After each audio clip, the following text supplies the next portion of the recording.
Perfect. All right. Yeah, no, as I was saying, I work for Lamore Corporation, and we carry out a number of environmental solutions, but we're mostly focused on oil spill response. Carrying out, creating equipment, responding to oil spills, research and development, and also working on industrial processes, soil and water treatment. And I think the point I was asked, you know, our management team and also our major shareholders are very pro this project. They think it's going to be a great thing for Finland and also a great thing for ourselves. But they said, you know, how is this going to have an impact on the environment? You know, how can this help us do our job better as oil spill responders? So I thought I'd just look at a case example of the Deepwater Horizon oil spill.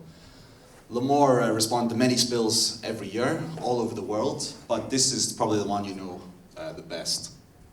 So just a quick recap and what we did in this oil spill. So day one, of course, April 20th, 2010. It was a major disaster. The drill was on fire, big explosion, 11 crew missing, and a large release of oil. We're going to get to how this is relevant to the tunnel in a minute. But just give me a couple of seconds. So yeah, and then as you know, then it's we had 700,000 gallons of oil, diesel on board. The vessel sinks. Again, you've probably seen this. And on day 4, you know, we activate ourselves. Lamore were contacted at this point. How can we assist with the oil spill cleanup? What can we do? BP in direct contact here in Finland, coming up with ideas. And as you can see, a massive big oil leak. And this can happen, of course, anywhere in the world. And how do you quickly solve the problem? So at this point, Lamore were engaged. We ramped up the discussions with them. And how can we help? And as you can see, the major problem here is that the oil is coming very, very fast to the shore. So at this point, we were discussing, and we were asked to develop a solution. Now, one thing they had, and this is the same with all oil spill responses, all emergencies, you have to look at your assets. In this case, they had a lot of vessels, shrimping vessels. We're calling them vessels of opportunity. And these, we felt, could be modified to become oil spill response solutions to contain the oil. And how could this be done? Well, Lamore proposed this very, very simple idea. Using the outriggers of the vessels, we were able to create an oil boom containment system. And as you can see there with the skimmers at the back, pumping the oil into an oil storage tank there. BP liked the idea, we were engaged, let's go. It's a, you know, quite a similar thing. This is a disaster, it's an emergency, things have to happen quite fast. We were then connected into all of the fishing vessel operations. So we have 350 of these vessels. We have 150 additional support vessels and 1,500 people who've never responded to an oil spill, never been in an oil spill. They're fishermen. And how do we get these all trained? So again, quickly setting up staging areas, quickly mobilizing our team. Here you can see in the kind of like the fingers there of each area in the Gulf of Mexico Bay where we were quickly setting up equipment. Moving on quite fast, then we had to ramp up. Where is our equipment based? How do we get it quickly there? Where is it stored? How can we manufacture more quite fast? We were lucky, we had quite a big base in the USA, quite close to the spill, so we were able to get that there. Then we had, of course, Finland, our headquarters in Porvoo. How do we get that equipment there? Oman, Dubai, and we have also a number of factories in, our sub-supplier factories in China to ramp them up, and again, get the equipment out to the affected area as fast as possible. And which we did a great job of. Within just a few weeks, we were able to mobilize that, a massive logistics exercise to get the equipment to the staging areas. And here you can see it arriving there in close to the site.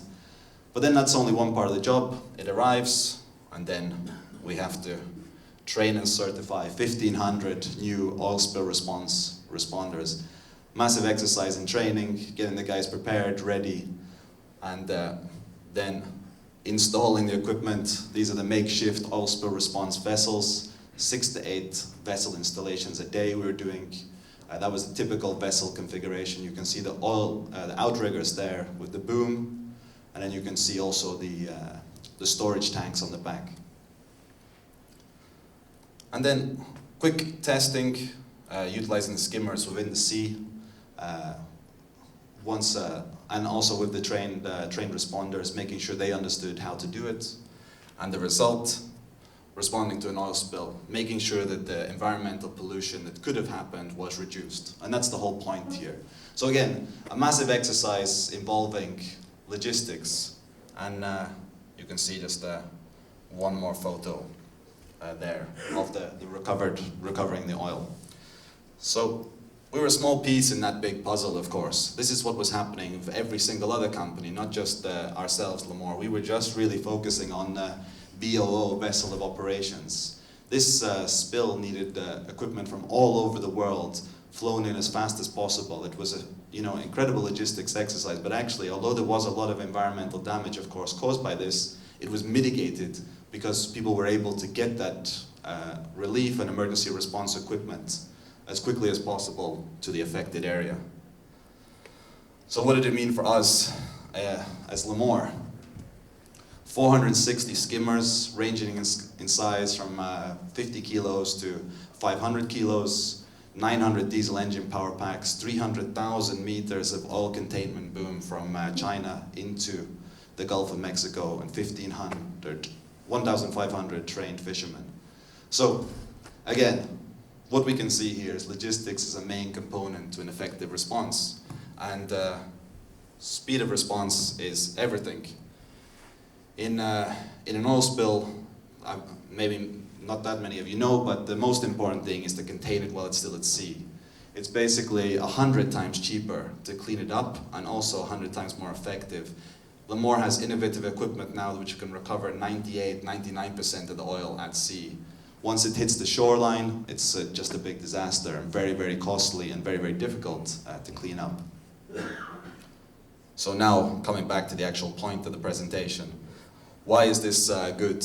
Why can the Finesse Link help Lamore do its job better? Well, in our opinion, anything which improves transportation time from the oil spill recovery equipment to the area is going to be of a great benefit, not just to ourselves, but to all oil spill response organizations. And this is not unique to us. This is any emergency relief procedure. It just needs quick time. So I think everyone understands that from a business perspective, it's going to be very good to have those easy logistics coming back and forward from mainland Europe here into Finland. But also in an emergency or any disaster relief response, this can also have a massive effect. We've also talked about these two islands, which will make the two artificial islands in the Gulf of Finland. Again, you saw where the staging areas, which we had to use in the Gulf spill, they were exactly like that, like the fingers into where the affected area is. We could be able to utilize this to make the response faster. We could also utilize this so the vessels don't need to come in and out of the major ports. So this can be an added advantage. These are soft advantages, but they're all advantages. And we never know where the next major oil spill incident would be. So for us as a company, it means that instead of having to have equipment located maybe every single place, this link allows us to get down to the south of Europe, to the east of Europe, to the west of Europe, even to China. We also have strong links there. We have a subsidiary in Spain. This will allow us to quickly get the equipment from Spain up to China very fast as well. So all of these aspects, I think that we see, we're very, very fond of this idea, and that was just some kind of like a soft idea of how we see this helping us as a company. And that's about it. Any questions? Perfect. Thanks. Yeah. So I think we have the break coming up next, right? Yes. Yeah. But anyway, I think we can take some questions now, so then we get into the networking as well. But any questions on the first presentations or anything in general? Comments? Anything? All clear. Yeah, but I think that also this previous presentation again, is very much along the lines of the theme that we had here. I mean, of course, about the environment. So that is kind of like super important. But also here that it's not just about the tunnel, but it's what about the tunnel enables us to do. And there are actually many companies active in this area that can have a lot of benefit from kind of like what we're doing. So of course, starting with kind of like then urban planning and architecture, and we'll hear more about that actually from Tero in a bit. But also then some of these not so obvious things like, okay, how to fight like oil spills, and what does the island have to do with that? So you can actually see that it has a whole lot to do with it. And I think that this is something that is very important here, that we really think that just as we saw in some of the early reports on kind of like the tunnel, that you can expect between 1% and 3% additional GDP growth just because we're creating the tunnel. So it has a lot of these kind of like ripple effects that happens just because we kind of like pour 15 billion into, you know, like, or under the sea as we're doing here. It will have a lot of nice impact, and kind of like the general rule of thumb is that if you invest €1 underground, you'll see 10 euros invested above ground. So 15 billion in the tunnel means that we'll see 150 billion in various real estate projects on top of it. So it's not insignificant for this part of the world. So I think that we'll see quite a few nice add-on projects that will come after the tunnel. And I think the island is of course, one of the interesting things that it's 1 square kilometer of new land with 50,000 people. So we'll see what we can create, and Tero will talk about that after the break. But I think that we'll take a break now, grab some more coffee, something, you know, to eat, and then we'll be back here in 15? Yeah, 10-15 minutes. Yeah, let's do that. Thanks.